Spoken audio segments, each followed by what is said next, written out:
Anda sudah melihat pemirsa apa yang menjadi sorotan oleh masyarakat. Masyarakat bertanya-tanya mengapa kemudian produk-produk makanan terlepas dari kandungannya seperti apa. Tapi namanya ini menggunakan nama tuyul, menggunakan nama tua, menggunakan nama bir ataupun juga wine. Ini bisa mendapatkan sertifikasi halal. Bagaimana sebenarnya aturannya? Karena memang dari pihak MUI mengatakan itu tidak sesuai dengan fatwa MUI. Sudah hadir di samping saya untuk bisa memberikan penjelasan dan juga klarifikasi tentunya. Sudah hadir bersama saya Ibu Muti Arintawati selaku Direktur Utama LPPOM MUI, yaitu Lembaga Pengkajian Pangan, Obat-obatan, Kosmetika MUI. Assalamualaikum warahmatullahi wabarakatuh. Malam Bu Muti. Waalaikumsalam warahmatullahi wabarakatuh. Selamat malam. Baik, dan juga akan memberikan penjelasannya kepada kita. Sudah hadir bersama kita Bapak Muhammad Akil Irham selaku Kepala BPJPH Kementerian Agama. BPJPH adalah Badan Penyelenggara Jaminan Produk Halal. Assalamualaikum warahmatullahi wabarakatuh. Selamat malam Pak Akil. Mbak Putri, baik. Apa kabar? Alhamdulillah baik. Baik. Ibu Muti terlebih dahulu Ibu, ini yang menuai sorotan masyarakat, bahkan MUI juga mengatakan produk-produk ini menyalahi fatwa MUI. Bagaimana bisa mendapatkan sertifikasi halal? Bagaimana kemudian produk-produk ini apa yang tidak memenuhi syarat dan ketentuan, Bu Muti? Ya, baik, saya bicara sebagai lembaga pemeriksa halal ya. Jadi bukan sebagai komisi fatwa, tapi sebagai lembaga pemeriksa halal. Baik. Jadi kami yang melakukan proses pemeriksaan terhadap produk-produk yang akan disertifikasi. Nah, dalam salah satu persyaratan dari 5 kriteria dari sistem jaminan produk halal atau SJPH, itu ada kriteria yang namanya kriteria produk. Nah, salah satu ada dalam penjelasan di kriteria produk itu ada satu ketentuan, ada produk-produk yang tidak disertifikasi, tidak bisa disertifikasi kalau tidak bisa memenuhi persyaratan dari sisi nama. Baik. Ya. Jadi itu di luar kriteria bahan begitu ya, Ya, ini kriteria produk terkait dengan nama. Apa Bu? Namanya harus seperti apa? Ya, nama-nama yang tidak diperbolehkan diantaranya adalah nama yang menyerupai atau mengikuti sesuatu yang diharamkan. Ya, jadi misalnya nama-nama minuman keras begitu tidak boleh digunakan untuk produk yang disertifikasi. Kemudian misalnya nama-nama yang terkait dengan produk-produk babi begitu, itu tidak boleh juga digunakan untuk produk-produk yang akan disertifikasi halal. Kemudian juga ada produk-produk yang memang sesuatu yang memang disebutkan dalam fatwa ini, karena ini merujuk kepada fatwa, itu bahwa yang mengarah kepada sesuatu yang batil atau sesuatu yang mengarah ke arah satu kekufuran, istilahnya seperti itu ya. Jadi termasuk di situ ya istilah-istilah yang mengarah kepada setan-setan dan teman-temannya begitu. Itu dalam fatwa MUI termasuk yang tidak diperbolehkan untuk disertifikasi. Baik. Sehingga kalau ada produk-produk yang dari sisi bahan, kemudian prosesnya dan sebagainya memenuhi persyaratan, tetapi ternyata namanya ada menggunakan nama-nama yang tersebut, maka nama tersebut tidak boleh digunakan. Ya, kalau dari sisi kita bicara dari sisi namanya begitu ya. Sisi namanya. Ya, jadi namanya harus dirubah agar tidak menggunakan nama-nama yang saya contohkan seperti tadi. Betul. Jadi ada dua hal untuk bisa mendapatkan sertifikasi halal ini. Bukan hanya masalah bahannya, kemudian produksinya, ya, tapi juga atau cara pembuatannya, tapi juga namanya. Betul. Jangan kemudian ada hubungannya dengan setan-setanan karena ini produknya namanya tuyul. Jangan ada juga kemudian ada hubungannya seperti babi, makan makanan dan minuman yang diharamkan dalam Islam. Begitu kan ya Bu Muti ya? Jadi misalkan ada mie instan rasa babi panggang misalnya seperti itu. Walaupun meskipun bahannya ini semua, nah itu tidak bisa disertifikasi. Sehingga, nah termasuk juga ada menyerupai sesuatu yang memang sesuatu yang diharamkan, seperti misalnya ada bir yang memang rasa, warna dan sebagainya itu benar-benar mengimitasi bir. Baik. Nah, itu termasuk yang tidak boleh disertifikasi. Termasuk meskipun namanya diganti pun tidak boleh karena mengimitasi sesuatu yang memang diharamkan. Nah, itu merujuk kepada tadi yang saya sampaikan ada kriteria produk di sistem jaminan produk halal yang dikeluarkan oleh BPJPH yang merujuk kemudian kepada fatwa MUI tahun 2022. Ya, baik. Sebelum nanti Pak Akil juga memberikan penjelasan, saya akan perkenalkan terlebih dahulu narasumber yang akan juga bergabung dalam perbincangan ini. Melalui daring sudah bergabung Mbak Aisyah Maharani, pendiri Halal Corner. Assalamualaikum warahmatullahi wabarakatuh. Selamat malam Mbak Aisyah. Selamat malam Mbak. Waalaikumsalam warahmatullahi wabarakatuh. Baik, Mbak Aisyah juga sudah mendengar ya Mbak ya isu ini ya yang menjadi sorotan masyarakat ini ya? Ya, sangat ramai sekali. Bagaimana Mbak kemudian? Sempat juga mungkin browsing-browsing ataupun juga riset melakukan apa sih sebenarnya produk-produk ini? Ya, awalnya ini dari temuan masyarakat Mbak. Jadi ada laporan pada kami.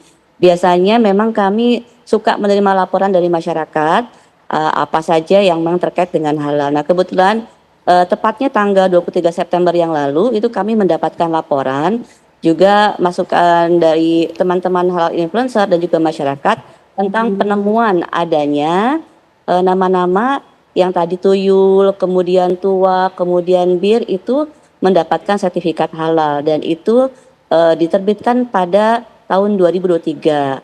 Nah, sebelumnya juga pada tahun 2003 juga sempat heboh yang kasus Nabis ya, itu yang wine halal diklaim itu jus anggur, ternyata setelah dicek oleh kami, oleh Halal Corner itu mengandung wine. Nah, ini kenapa bisa terjadi lagi gitu kan? Kami meminta gitu kan juga seharusnya dari pihak lembaga halal dengan kejadian yang tahun lalu itu sudah tidak ada lagi teman-teman seperti ini. Tetapi mengapa di tahun ini, tahun 2024 kok ada lagi gitu ya. Baik. Nah, ini akhirnya kan kami sudah berikan masukan dan juga permohonan perbaikan tapi sepertinya tidak didengar. Nanti pertanyaan Mbak Aisyah dan juga saran tadi bisa diberikan tanggapan oleh Pak Akil juga. Nah, Pak Akil, betulkah produk-produk tersebut dengan nama-nama yang sudah sempat saya sebutkan tadi mendapatkan sertifikat halal dan juga sertifikasi itu diberikan oleh BPJPH Kementerian Agama, Pak Akil? Itu kan pertanyaan ya, tuak, bir, wine, dan tuyul kok halal? Betul. Jawabannya tidak halal. Pasti jawabannya tidak halal. Ya. Jadi BPJPH itu memiliki kewenangan administratif ya di dalam proses sertifikasi halal. Ada 3 aktor utama di dalam proses sertifikasi halal.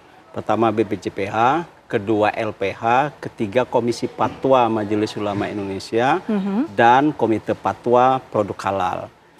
BPJPH memiliki kewenangan administratif, LPH memiliki kewenangan saintifik. Oke. Kemudian Majelis Ulama, Komisi Fatwa atau Komite Fatwa memiliki kewenangan wilayah agama. Mereka yang memutuskan kehalalan, ketetapan halal dari aspek agama.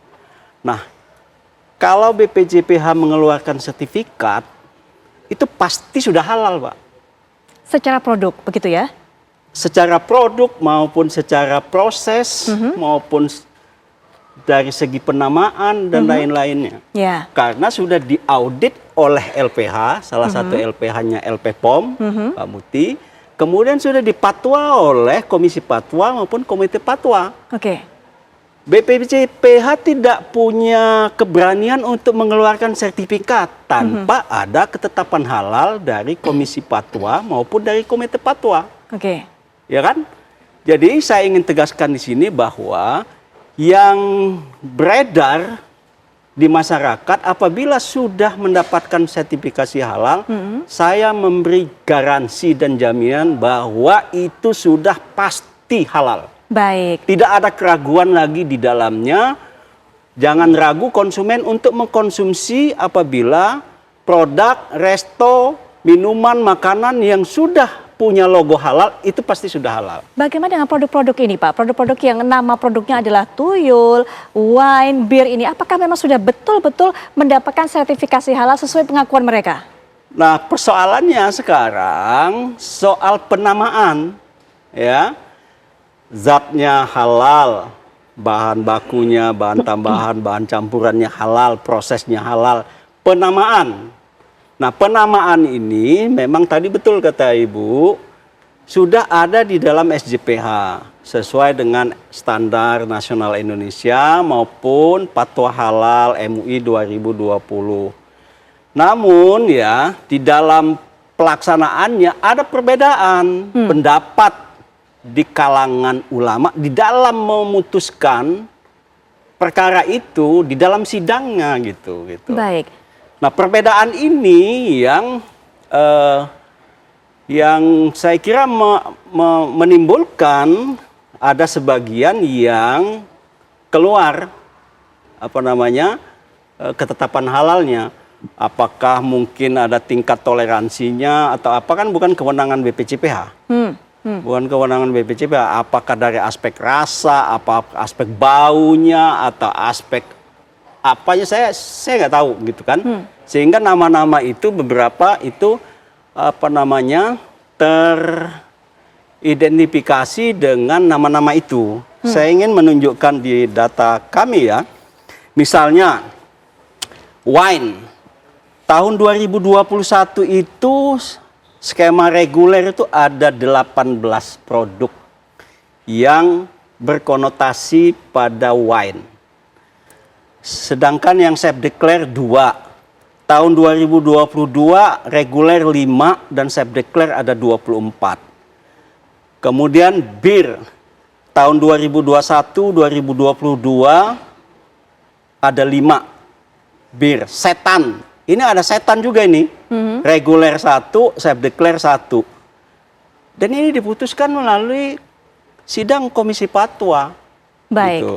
Jadi yang tadi Ya. dikatakan oleh Pak Akil ada perbedaan pandangan itu terjadi pada sidang komisi fatwanya, begitu ya Pak Akil Nah, ya? saya kira itu memang biasa dalam proses berijtihad itu mungkin ya. Di dalam berijtihad mengambil menggali satu hukum atas dasar ajaran tertentu gitu ya. Ya. Ya, saya kira itu mungkin perdebatannya adalah apakah standar, apakah SJPH, apakah sejenisnya itu, apakah penamaan itu diharamkan atau mubah atau tidak diperbolehkan, itu menjadi bagian dari perdebatan di komisi fatwa. Baik. Jadi saya ingin tegaskan tidak benar apabila nama-nama itu hanya keluar dari skema self declare. Ada juga sertifikasi halal yang keluar dari skema reguler. Tahan sampai di gitu. situ. Ini Ya. juga bisa menjadi pembelajaran untuk masyarakat, apalagi masyarakat juga UMKM Pak, yang ingin kemudian usahanya mendapatkan sertifikasi halal, karena kabarnya juga ada 2 cara, baik itu reguler ataupun self declare. Kabarnya produk-produk ini mendapatkan sertifikasi halal karena self declare. Apa itu self declare? Karena banyak juga yang mengatakan ataupun juga bertanya, jangan-jangan kalau gitu yang namanya self declare lebih banyak mudorotnya dong. Tapi nanti Pak, kita akan bahas lebih lanjut setelah jeda. Kita akan dengarkan pandangan para narasumber setelah yang berikut ini.